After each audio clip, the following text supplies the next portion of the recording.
Hello everyone, কেমন আছো তোমরা সবাই? আশা করি ভালো আছো, সুস্থ আছো। আর আমরা মোটামুটি চলছে আমাদের। তো আজকে দেখো সকালবেলা বাবু উঠেছে, উঠে ও বিছানায় বসেছিল। আমি তখন থেকে ব্লগটা শুরু করেছি আজকে। ও কিছুক্ষণ আমার সঙ্গে খেলা করলো, তারপরে ওকে ফ্রেশ করে ওকে খাওয়ানো দাওয়ানো যাবতীয় কাজ যেগুলো থাকে সেগুলোই আমি সারছিলাম। আর আমার যে কাজগুলো থাকে বাকি সেগুলো বাসি কাজ টুকটাক করেছিলাম, কিছু বাকি ছিল। এইভাবেই চলছে। তো রুটির প্যাকেটটা ছিল, ওটা হাতের কাছে পেয়ে ও খেলা করছিল। তো দেখো আমি ওকে তারপরে নিচে নিয়ে গিয়ে ঠাম্মির কাছে দিয়েছিলাম, তারপরে আমি খাবার করেছিলাম। তো এখন সেই খাবারটা ওকে খাওয়াচ্ছি। আর ওকে কত রকম কীভাবে খাওয়াতে হয় খাবার দেখো তোমরা। এতটাই মানে দুষ্টুমি করে। তো যাই হোক, তোমাদের আগের ভিডিওতে বলেছিলাম যে ব্লগ দিতে পারিনি কয়েকদিন ধরে। তারপরে ছেলেও অসুস্থ ছিল, আমিও অসুস্থ ছিলাম। তারপরে জেঠুর শরীর খারাপ। তো কালকে থেকে ভালোই কয়েকদিন থেকেও ব্যস্ত ছিলাম, কারণ এর আগেও হচ্ছে অসুস্থ হয়ে গেছিলো, তখন ব্যস্ত ছিলাম। তখন 3-4 দিন ছিল। তারপরে তখন বাড়ি আনার পরে আবার হঠাৎ করে অসুস্থ হয়ে পড়েছিল, যখন তখন এরকম অসুস্থ হয়ে পড়ছে। তো এইসব নিয়ে টুকটাক ব্যস্ত ছিলাম আর কি। তো এইসব চারিদিকে সব কিছু নিয়ে না মন মেজাজ একদম ভালো নেই, বলবো। মানে ভালোই লাগছে না যে একটু ভিডিও করি বা নিজের কাজগুলো হচ্ছে শেয়ার করি সবার সঙ্গে। যে ভিডিওগুলো আমি করে থাকি একদমই ভালো লাগছে না কিছু। মনে হচ্ছে যেন কীভাবে সময়টা মানে কাটবে, খারাপ সময়টা, নিজেদেরও শরীর খারাপ এইসব মানে। তো যাই হোক, তো আজকের ব্লগটা দেখো তোমরা, আশা করি ভালো লাগবে। এখন বাবুকে এইভাবে খাইয়েছিলাম, খাওয়ানোর পরে সকালবেলায় ওকে ঘুম পাড়িয়ে আমি কাজগুলো সেরেছিলাম আমার। কখনো কখনো তো এমন মনে হয় যে আর পারছি না, এত ধৈর্য। মানে সত্যি মা না হলে না বুঝতে পারতাম না যে একটা মেয়েকে এতটা ধৈর্য ধরতে হয়। মানে বললে অনেকে হয়তো এখানে নেগেটিভ কমেন্ট করবে যে হ্যাঁ মেয়েদেরকে ধৈর্য ধরতে হয়, মা হলে ধৈর্য ধরতে হয়। কিন্তু কী বলতো, এই জিনিসটা না আমরা আগে বুঝি না এতটাও। যখন মা হই তখন বুঝতে পারি।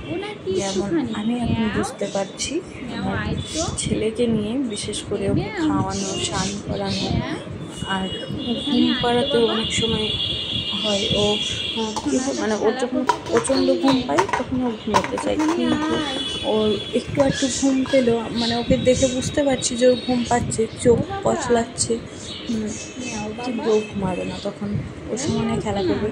রাত্রিবেলা যেমন অর্ধেক রাত পর্যন্ত, 11টা 11:30, মানে আমরা তাড়াতাড়ি ওকে ভাবি যে 10টার মধ্যে ঘুম পাড়িয়ে দেবো, তো ও ঘুমাবে না। 11:30 হচ্ছে ও খেলা করবে, এদিক ওদিক করবে।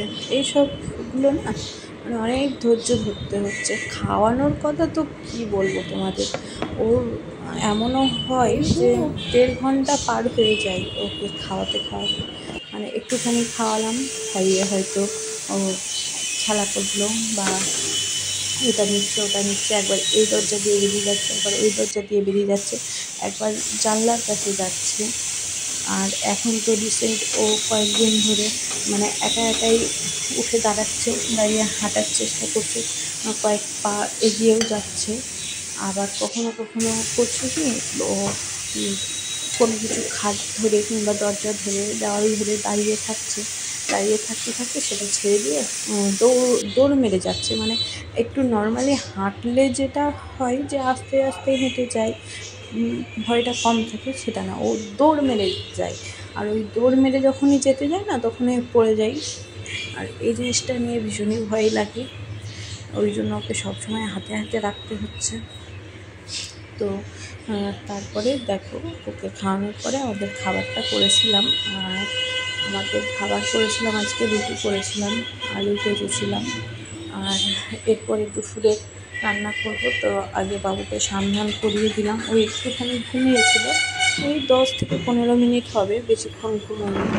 তো আমি ভাবলাম যে যখন ও ঘুমোলো না, তাহলে ওকে তাড়াতাড়ি স্নানটা করিয়েই ফেলি, স্নান করিয়ে খাইয়ে তখন যদি পরে আবার মনে হয় যে না ওর ঘুমটা এখন কমপ্লিট হলো না, ও পরে ঘুমোতে চাইছে, তখন পরে ওকে আবার ঘুম পাড়িয়ে দিব সেই জন্য।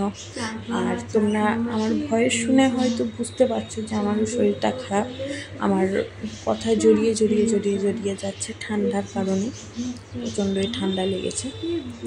তো যাই হোক, যেটা বলছিলাম যে তারপরে দেখো ওকে স্নান করিয়ে আমার চুলটা চিরুনি করে দিলাম আর কপালে টিপ পরিয়ে দিলাম। কালকে হয়েছিল কি, আমি এই ঘরে মানে আমাদের বেডরুমের পাশে যে রুমটা আছে ওই রুমে ওর কাজলটা আমি প্রদীপের মধ্যে কাজলটা বসিয়ে রেখেছিলাম, কাজল পাঠতে দিয়েছিলাম। ওই একভাবে ধরে বসে থাকার সময় তো হয় না, প্লাস যদিও আমি সময় বার করে যদি ওভাবেও থাকি, বাবু হচ্ছে রাখতে দেয় না। আর ও এখন দৌড়ে দৌড়ে বেড়ায় না, ওই জন্য ভয় লাগে যে প্রদীপ কোথায় জেলে রাখবো।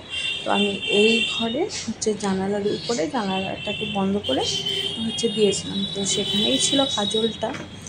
সেই জন্য এখানে আমি ওকে টিপটা পরিয়ে দিলাম কপালে। তারপরে আর ওর পাউডার, ওর যত যা, এখন তো আগে তো বেডরুমে রাখতাম, আলনাটা ছিল, আলনার উপরে এসে গুছিয়ে রাখতাম সবটা, তো এখন সেটা হয় না। প্রথমে তো টেবিলে রাখতাম গুছিয়ে, তারপরে টেবিলটা তো জন্য সরিয়ে দিলাম, কারণ ও টেবিল ধরে দাঁড়াচ্ছে, পড়ে যাবে, লাগবে কী হবে বলে টেবিলটা সরালাম। তারপরে টেবিলটা সরানোর পরে আলনায় গুছিয়ে রাখতাম, তখন দেখলাম ও আস্তে আস্তে আলনার কাছে গিয়ে আলনা ধরে দাঁড়াই, আলনার কাঁচটা যে আছে নিচে, সেই কাঁচ ধরে দাঁড়াচ্ছে, কাঁচে হাত দিচ্ছে।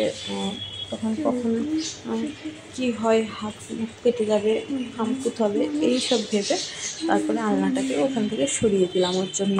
তো এখন বেলকনিতে রাখা আছে, আর বেলকনিতে এখন আমি সব জিনিসগুলো রাখি, তাই ওকে বেলকনিতে নিয়ে গিয়ে পাউডারটা রাখা ছিল সেটাই দিয়ে দিলাম।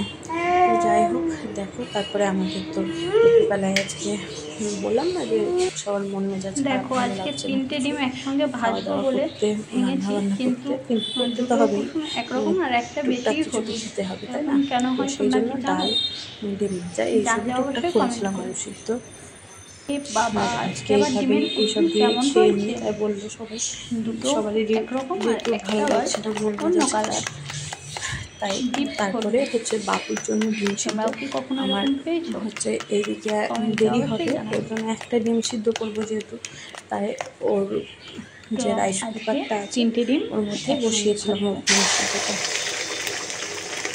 তারপরে আমাদের রান্নাগুলো কমপ্লিট করে নিয়ে আমরা হচ্ছে আমার এর আগে আমি সময় করে আমি নিজেও সাবধান সেরে ফেলেছিলাম, উল্টানোর সময় খুব সাবধানে, কারণটা ভেঙে যেতে পারে।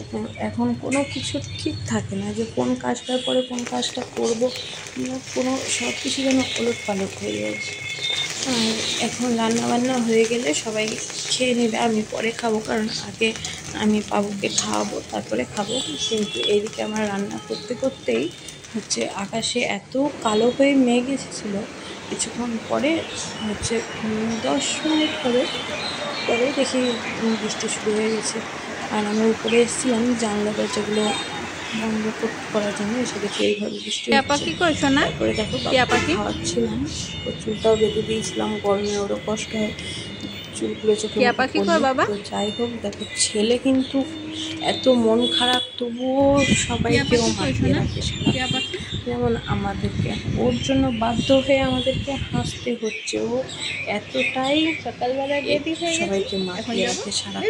তারপরে ঘুমিয়েছিল, ঘুমানোর পরে উঠেছে, চুলটাকে আর একটু ভালো করে বেঁধে দিয়েছিলাম। তো এখন যাবে নিচে আমার ঠাম্মির কাছে, আর আমিও যাবো একটু জেঠুর খোঁজ খবর নেবো, ওই বাড়ি যাবো, সেই জন্য এখন বিকেলবেলা একটুখানি বেরোবো আমরা। তো ব্লগটা কেমন লাগলো কমেন্টে জানাবে। ভালো